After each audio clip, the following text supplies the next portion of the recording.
இப்போ அதுக்கு விளக்கம் கொடுக்குறாரு. இல்லை, இது புரட்சி தலைவி அம்மா அவர்களால் அறிவிக்கப்பட்ட திட்டம்.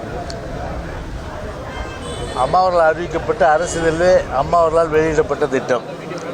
அதற்கு செயல் வடிவம் கொடுத்தவர் நம்முடைய கழகத்துடைய பொதுச் செயலாளர் நம்முடைய அண்ணன் எடப்பாடியார் அவர்கள். ஏறக்குறைய 80% அளவிற்கு நம்முடைய அண்ணன் எடப்பாடி ஆட்சி காலத்திலேயே பணிகள் முடிவுற்றது.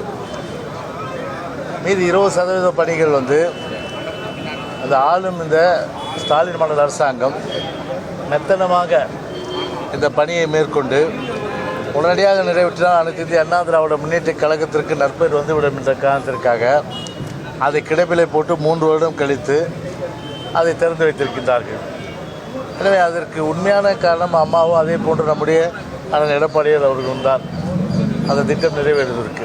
எனவே அந்த வகையில் பார்த்தீங்கன்னா இந்த கூட்டத்தை பொறுத்தவரை, அதாவது அத்திக்கடவு அவிநாசி திட்ட விவசாயிகள் கூட்டமைப்பு, இந்த விவசாயிகள் கூட்டமைப்பு என்பது எல்லா கட்சி சார்ந்த விவசாயிகளும் அதில் இருக்காங்க.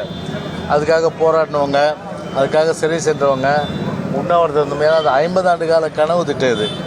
எனவே அந்த வகையில் அந்த திட்டம் எல்லா கட்சியும் சேர்ந்த விவசாயிகள் இருக்கின்ற காரணத்தினால இதில் ஒரு அரசியல் கலப்பு இருக்கக்கூடாது என்ற வகையில் தான் இது அந்த அந்த கூட்டமே நடைபெற்றது. விவசாயிகளால் ஏற்பாடு செய்யப்பட்ட அந்த கூட்டம் நடைபெற்றது.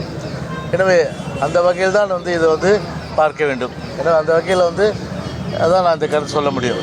குறிப்பாக அந்த கூட்டம் நடத்தக்கூடிய திட்டமிட்டு அந்த குழுட்டே சொல்லியிருக்கிறார். இது போன்று பல பேர் பங்களிச்சிருக்காங்க. குறிப்பாக முன்னாள் ஜெயலலிதா பங்களிச்சிருக்காங்க, எம்ஜிஆர் பங்களிச்சிருக்காங்க. அவங்க கூட பணத்தை போலன்னு முன்னாடியே சொல்லியிருக்காரு. இல்லை, அதுதான் சொல்கிறேங்க. இப்போ இது ஆக்சுவலாக பார்த்தீங்கன்னா பொதுச்செயல் பொறுத்தவரையில் பேச்சிலே சொல்லியிருக்காரு அவர்.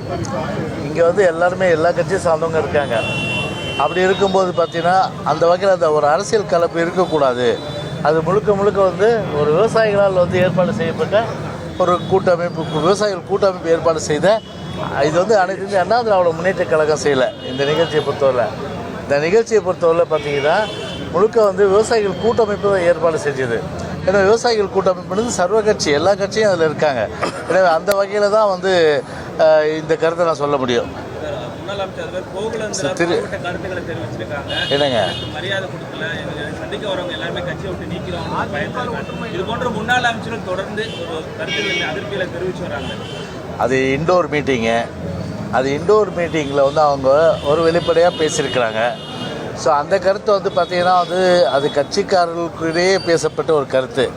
அது வெளியில் மேடையிலேயோ இல்லைன்னா பொது இடங்கள்லையோ அவங்க பேசலை. அதை ஏதோ பத்திரிகையில் சில ஊடகங்களில் இதை வச்சு நீங்கள் கேட்குறீங்க. எனவே அந்த கருத்து பார்த்தீங்கன்னா ஒரு இண்டோர் மீட்டிங்கில் பேசின கருத்தின் அடிப்படையில் நான் எதுவும் அது குறித்து கருத்து சொல்ல விரும்பவில்லை. கட்சி தலைமை அது குறித்து கலந்து ஆலோசிச்சிருக்கா?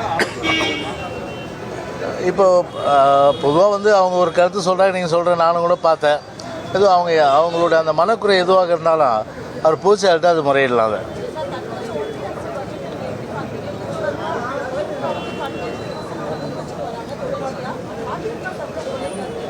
அதுதான் பொதுச்செயலாளர் சொல்லிட்டாரு. இது அதாவது இந்த பட்ஜெட் பொறுத்தவரை ஒரு காணல் நீர், அதாவது ஒரு ஏழைகளுக்கான பட்ஜெட்டில் அதே போன்று பார்த்தோன்னா தமிழ்நாட்டுக்கு ஒன்றும் இல்லை.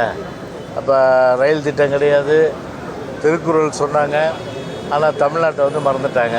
ஸோ இந்த வகையில் தான் அந்த பட்ஜெட் இருந்தது. ஏன்னா இது குறித்து ஏதோ திமுக பொறுத்தவரையில் ஒரு மாநிலத்துடைய உரிமை காப்போம் என்று சொல்லி அதன் அடிப்படையில் மாநிலத்து உரிமை பறிகொடுக்குறது தான்.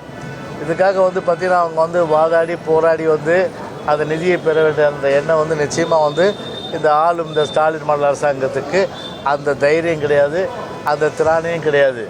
அதாவது இவ்வளோ எம்பியை